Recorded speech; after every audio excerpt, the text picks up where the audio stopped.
और बीवी कह रही है कि मुझे किसके सुपुर्द करके जा रहे हो? इस जंगल में तो चिड़िया भी नहीं है, हमें इस जंगल में रात होगी, खतरनाक जानवर भी तो आ सकते हैं, मेरा क्या होगा? मुझे बताओ, मुझे किसके सुपुर्द करके जा रहे हो? इब्राहिम अलैहिस्सलाम ने कदम आगे बढ़ाते बढ़ाते, चलते चलते जवाब दिया, इल्लल्लाह,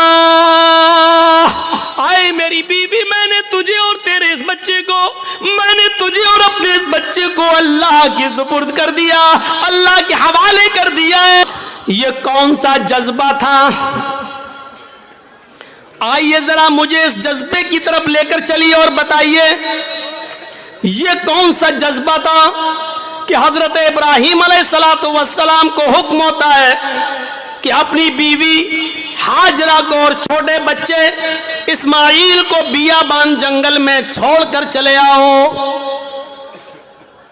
इब्राहिम अलैहिस्सलाम अपनी बीवी हाजरा को और उस बच्चे को लेकर जा रहे हैं। उस वक्त तक बीवी को पता नहीं कि ये मुझे लेके कहां जा रहे हैं। मेरा शौहर है, जहां जा रहा है मैं भी जाऊंगी, मेरा शौहर है, मुझे उनके साथ चलना है, मेरे पति है, मुझे उनके साथ जाना है। चंद दिनों के सफर के बाद एक बियाबान जंगल आ जाता है। उस बियाबान जंगल के अंदर अपनी बीवी को छोड़ देते हैं, अपने बच्चे को छोड़ देते हैं। हाजरा को उसी जंगल में छोड़ दिया। इस्माइल जो अभी अपनी मां का दूध पीते हैं, उसी जंगल के अंदर छोड़ दिया। थोड़ी देर बैठते हैं, सस्ताते हैं और फिर वहां से जाने लगते हैं। इस मंजर पर जरा गौर कीजिए मेरे साथियों, ये मंजर हमें कुछ और बताता है। उस बियाबान जंगल में छोड़ दिया। आज जिस जंगल को हम मीना के नाम से जानते हैं, मीना की वादी के नाम से जानते हैं, उस जंगल में छोड़ दिया है। आपको पहले उसकी एक कंडीशन बता दें, आप यहां से कलिया चक तक जाएंगे, जगह जगह पर आपको बिजली के पोल मिलेंगे, जगह जगह पर आपको बिजली के खंबे मिलेंगे, आप रोशनी पाएंगे और सीधे कलिया चक पहुंच जाएंगे। लेकिन उस जमाने में बिजली के खंबे नहीं लगे हैं, दिन में भी साएं साएं बीत रही है। इब्राहिम अलैहिस्सलाम ने, हाजरा ने उस जंगल में दाएं बाएं देखा, बड़े बड़े दरख्त तो लगे हैं, लेकिन दरख्तों पर एक चिड़िया भी नजर नहीं आ रही है। चिड़िया कैसे नजर आएगी? क्योंकि दूर दूर तक पानी का पता नहीं है, पानी का नामो निशान नहीं है। चिड़िया भी ऐसे दरख्तों पर अपने नेस्ट, अपने घोंसले बनाती हैं जहां आसपास पानी हो, वो पानी पी सके और अपने बच्चों के लिए अपनी चोंच में पानी खींच कर लाकर अपने बच्चों को पिला सके। जब जंगल में दूर दूर तक पानी नहीं, तो जंगल में एक भी चिड़िया, एक भी परिंदा भी नहीं दिखाई दे रहा है। सोचो, ऐसे बियाबान जंगल में हुक्म होता है कि यहीं अपनी बीवी को छोड़ दो। हजरत इब्राहिम थोड़ी देर बैठते हैं, फिर वहां से चलने लगते हैं। हाजरा ने देखा कि इब्राहिम जा रहे हैं, यहां तो कोई दुकान भी नहीं कि कोई सौदा लेने जा रहे हो, यहां तो दूर तक कोई सब्जी फरोश भी नहीं दिख रहा है कि जिससे सब्जी खरीदने जा रहे हो। जब उनको जाते हुए देखती हैं, अपने बच्चे को जमीन पर लिटाती हैं, जमीन पर, और पीछे पीछे चल के कहती हैं, कहां जा रहे हो? इब्राहिम अलैहिस्सलाम ने इस जुमले का जवाब नहीं दिया। कहां जा रहे हो? कुछ नहीं बोला, सीधे और आगे बढ़ते हैं। बीवी ने कहा, रे मैं पूछ रही हूं कहां जा रहे हो? इब्राहिम अलैहिस्सलाम ने अभी भी जवाब नहीं दिया। इब्राहिम अलैहिस्सलाम सीधे चले चले जा रहे हैं, पीछे मुड़कर देखने का नाम नहीं लेते, न बीवी को देख रहे न बच्चे को देख रहे हैं, चले चले जा रहे हैं। हाजरा ने अब पीछे से उनका दामन थामा, पीछे से उनका कुर्ता पकड़ा, पीछे से उनका दामन पकड़कर खींचा और खींच कर कहा, मैं कुछ पूछ रही हूं कि कहां जा रहे हो? हजरत इब्राहिम अलैहिस्सलाम ने ऐसे अपनी बीवी का हाथ पकड़ा और उसको यूं पकड़ के झटक दिया और आगे बढ़ने लगे। तब बीवी चीख कर कहती है, आए इब्राहिम कुछ तो बोलो, क्या मैंने आपकी बीवी होकर आपकी कोई नाफरमानी की है? हक की रिफाकत को अदा करने में मुझसे कोई गुस्ताखी हुई है? मियां बीवी के जो हुकूक होते हैं उसमें कोई हमसे कमी हुई है? खिदमत में कोई कमी हुई है? आपकी सेवा में कुछ कमी हुई है? मुझसे कोई लग़्ज़िश हुई है जो इस बियाबान जंगल में मुझे और इस बच्चे को अकेले छोड़ के जा रहे हो? इब्राहिम अलैहिस्सलाम की आंखों में आंसू आ गए, लेकिन आंसुओं को जमीन पर नहीं गिरने दिया। आंखें चढ़ा ली, नजरें आसमान पे डाली और आंखों से गिरने वाले आंसुओं को आंखों ही में पी गए। उसका एक कतरा भी जमीन पर नहीं गिरने दिया। फिर इसका भी जवाब नहीं दिया, आगे बढ़ते गए। जब इसका भी जवाब नहीं मिला तो हाजरा एक जुमला कहती है, अरे इब्राहिम जा रहे हो तो जाओ, लेकिन ये बताओ कि कब आओगे? इब्राहिम अलैहिस्सलाम के पास इस बात का भी जवाब नहीं, कुछ नहीं बोल रहे हैं। आगे बढ़ते चले जा रहे हैं।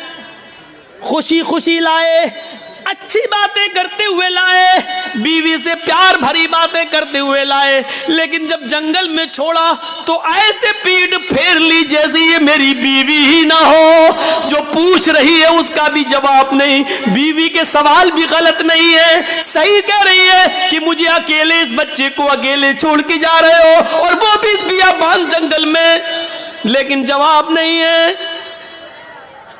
आगे और बढ़ते हैं तो लास्ट में बीवी कहती है, हाजरा इब्राहिम जब तुम जवाब ही नहीं दे रहे हो, ये भी नहीं मालूम कि कब आओगे? शाम तक आओगे, कल आओगे, 2 दिन बाद आओगे, 1 हफ्ते के बाद आओगे, 1 महीने के बाद आओगे, 1 साल के बाद आओगे, या आओगे ही नहीं? किसी भी सवाल का जवाब जब तुम्हारे पास नहीं है तो मैं इसको क्या समझूं? इसका भी जवाब नहीं।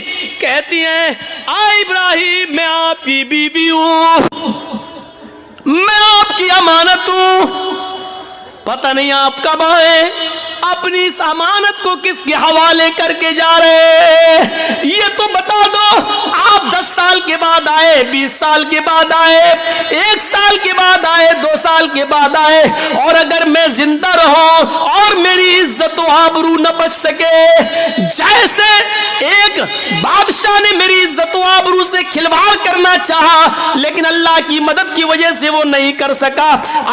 वो अगरचे सारा थी, दूसरी बीवी थी, और उसके बदले में फिर उसने हमें भी दे दिया एक लौंडी की शक्ल में, जिसको आपने अपनी बीवी बना लिया। इब्राहिम मुझे ये बताओ कि अपनी जमानत को किसके सुपुर्द करके जा रहे हो? अगर मेरी इज्जत व आबरू महफूज न रही, मुझे किसके सुपुर्द करके जा रहे हो? बीवी जवाब कहती है, इला मन ततरुकुना, इब्राहिम आपने मुझे किसके हवाले किया है? हमें किसके जिम्मे सौंप के जा रहे हो? इस अमानत का जिम्मेदार कौन है?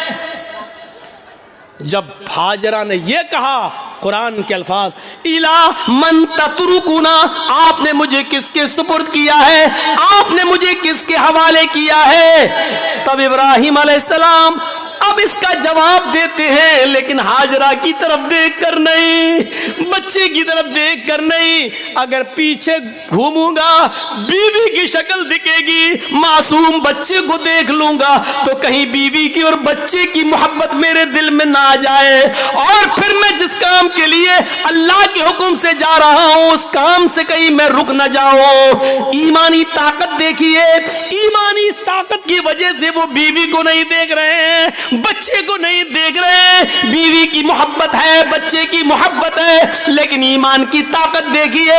क्या कहते हैं, न बीवी को देखना गवारा, न बच्चे को देखना गवारा। और बीवी कह रही है कि मुझे किसके सुपुर्द करके जा रहे हो? इस जंगल में तो चिड़िया भी नहीं है, हमें इस जंगल में रात होगी, खतरनाक जानवर भी तो आ सकते हैं, मेरा क्या होगा? मुझे बताओ, मुझे किसके सुपुर्द करके जा रहे हो? इब्राहिम अलैहिस्सलाम ने कदम आगे बढ़ाते बढ़ाते, चलते चलते जवाब दिया, इल्लल्लाह,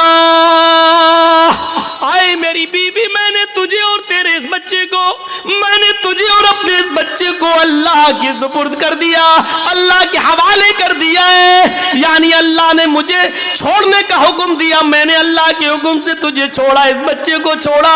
मैं कहां जा रहा हूं मुझे पता नहीं, अल्लाह जहां ले जाएगा मैं जाऊंगा, जो हुक्म देगा मैं करूंगा, कब आऊंगा इसका भी कोई पता नहीं, जब तक उसकी इजाजत हुक्म ना होगा मैं नहीं आऊंगा। आए मेरी बीवी, मैंने तुझे और इस बच्चे को अल्लाह के सुपुर्द कर दिया है, अल्लाह के हवाले कर दिया है। अब इब्राहिम अलैहिस्सलाम की बीवी का भी जवाब सुनो। जब देख लिया कि मेरे शौहर ने मुझे अल्लाह के सुपुर्द कर दिया, तो उसके ईमान की कैफियत देखो। अब हाजरा के अंदर भी अल्लाह का नाम सुनकर जो ईमान पैदा हुआ, जो ईमानी ताकत आई, अब वो उस जंगल के खतरों से नहीं डर रही है, उस बियाबान जंगल से नहीं डर रही है, उस जंगल के अंदर रात में कितने खतरनाक जानवर आएंगे उनसे नहीं डर रही है। इब्राहिम से कहती है, जब आपने मुझे अल्लाह के सुपुर्द कर दिया, अल्लाह के हवाले कर दिया, जाइए, अब आपको रुकने की जरूरत नहीं है। इज़ल्ला युज़िउदल्लाहु अबदा।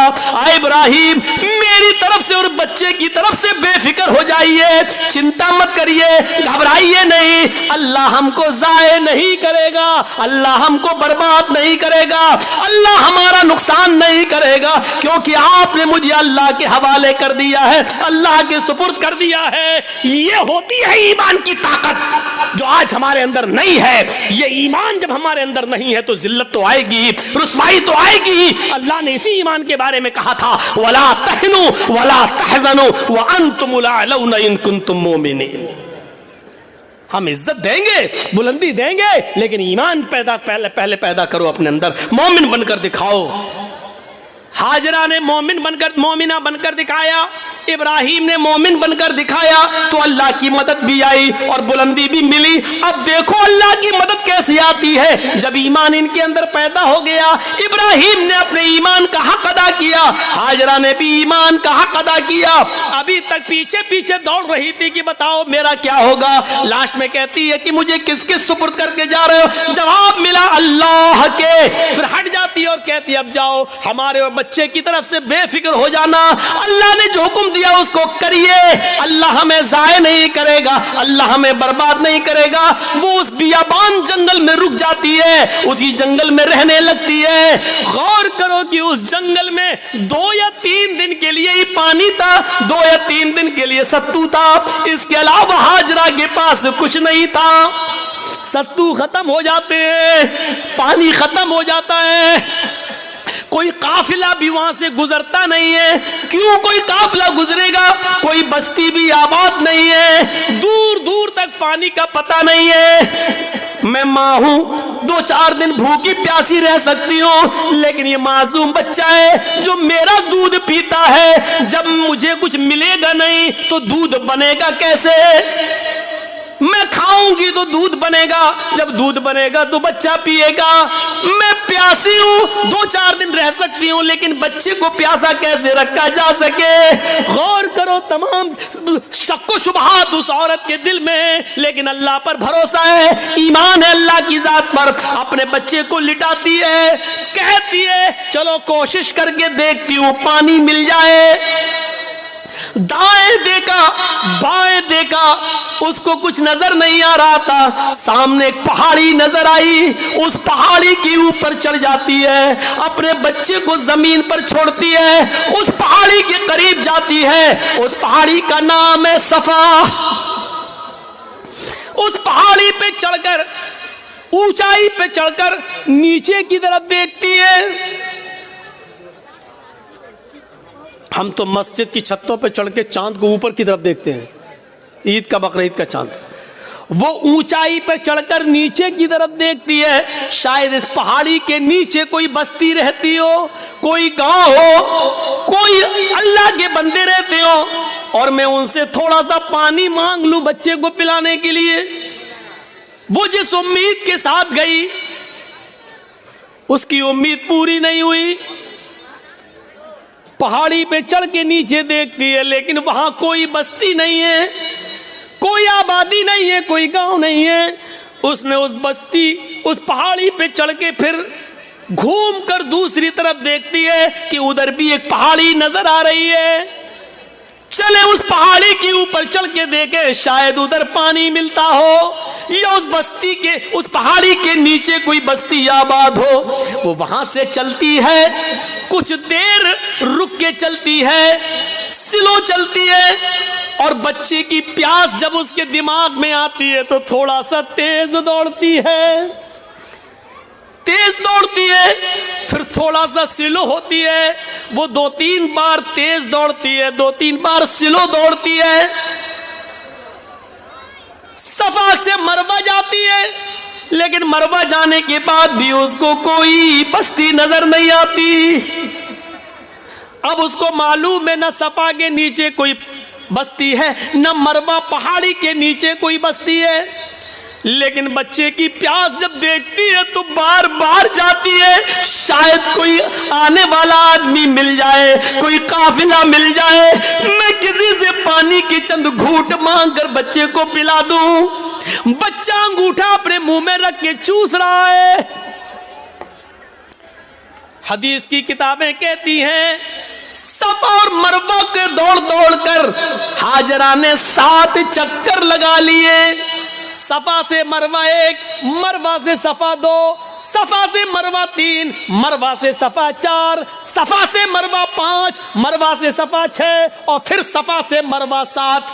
फिर मरवा से सफा पर नहीं आई, 7 चक्कर लगाकर ना उम्मीद हो गई कि अब पानी नहीं मिलेगा, तो अपने बच्चे के पास आकर बैठ गई, नजरें आसमान पे डाली। इलाहुल आलमीन, तुझे मालूम है, तू सब कुछ जानता है, तेरी साथ से कोई चीज छिपी हुई नहीं है। 3 दिन पहले जब मेरा हस्बैंड, मेरा शौहर जा रहा था, मैंने उससे पूछा मुझे और इस बच्चे को किसके हवाले करके जा रहे हो? उसने कहा इल्लल्लाह, अल्लाह के हवाले।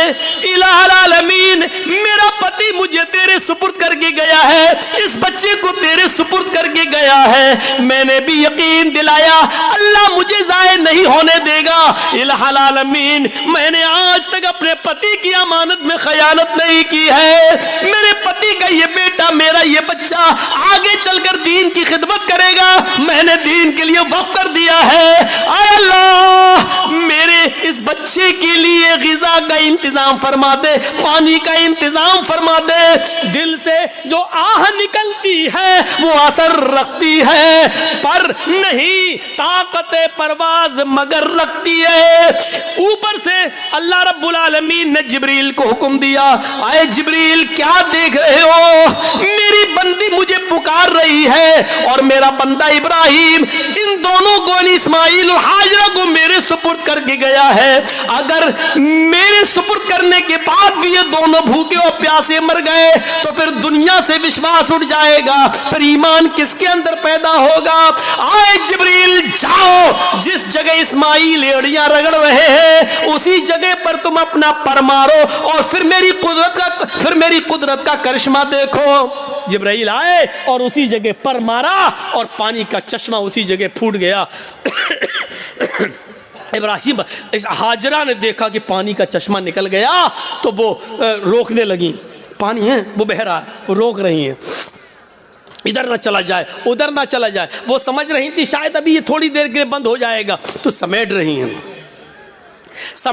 हैं और जज्बात में कह रही, पानी तो बहता जा रहा है, वो ऐसे लेती चुल्लू, ऐसे रोक रही हैं और कहती जम जम, अबरानी जबान का लफ्ज़ जम जम। अरे कहां जा रहा? रुक रुक रुक। जम जम, जम जम का मतलब रुक रुक, ठहर जा।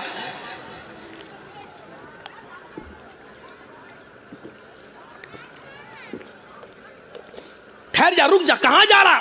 रुक। ये जमज़म का लफ्ज़ भी अल्लाह के रसूल को इतना पसंद आया कि आपने जमज़म के लफ्ज़ को जमज़म ही रहने दिया, इसके लिए कोई अरबी का लफ्ज़ इस्तेमाल नहीं किया। रुक रुक, पानी नहीं रुकता तो उन्होंने मुडेर बांध दी, वही मिट्टी से इकट्ठा करके ऐसे बनाती चली गई, मुडेर बांध दी। अल्लाह के नबी ने एक बार खुतबा दिया था और कहा था अल्लाह हाजरा पर रहम फरमाए, अगर हाजरा ने मुंडेर न बांधी होती तो अल्लाह उस पानी को पूरी दुनिया में फैला देता। और जो चीज़ पूरी आम हो जाए तो उसकी कदर कम हो जाती है। आज देख रहे हो ना, हमारे मुल्क में भी बहुत से लोग एक पानी की पूजा करते हैं, गंगा जल, लेकिन चूंकि वो इतनी ज़्यादा तादाद में है कि अब उसकी कोई कदर नहीं रह गई है। बाकायदा गवर्नमेंट को गंगा की सफाई के लिए पैसा देना पड़ता है और गंगा की सफाई की वजह से सरकारें बदल भी जाती हैं, इसने गंगा का ख्याल नहीं रखा है। और कभी कभी गंगा का नाम लेकर लोग बोर्ड भी मांगते हैं, न मुझे आपने बुलाया है न मैं आया हूँ, मुझे माँ गंगा ने बुलाया है। इस तरीके से लोगों को भावुक करके माँ गंगा को माँ कहकर इस तरीके से लोग उसको नीलाम भी करते हैं। एक तरीके से देखा जाए तो इस तरीके से आज उस पानी की क्या कदर है। लोग उसमें पेशाब भी कर रहे हैं, पैखाना भी कर रहे हैं, लैट्रीन भी कर रहे हैं, सब कुछ हो रहा है उसके अंदर है। इसलिए उसकी सफाई के लिए पैसा मांगा जा रहा है, ये किया जा रहा है, वो किया जा रहा है। लेकिन जमजम को देख लो, आज कितनी कदर की नज़रों से देखा जाता है। आज भी सऊदिया में होने के बावजूद भी आप देख लीजिए उस पानी की कैसी कदर है, उस पानी की इज्जत कैसी है। और उस पानी की खुसूसियत ये है कि जो लोग 5 साल पहले हज करके आए हैं और जमजम लेके आए होंगे, आज भी उनके घर में जमजम अगर 5 साल पुराना भी रखा होगा तो उसमें न तो कीड़े पड़े होंगे न जरासीम पड़े होंगे। ये एक कैफियत, ये एक कशिश रखी है अल्लाह रब्बुल आलमीन ने उस पानी के अंदर। ये जीता जागता मौजज़ा, चश्मा जारी हो गया। ईमान था तो अल्लाह ने इज्जत भी दी, ईमान था तो अल्लाह ने बुलंदी भी थी। ईमान की ताकत होनी चाहिए।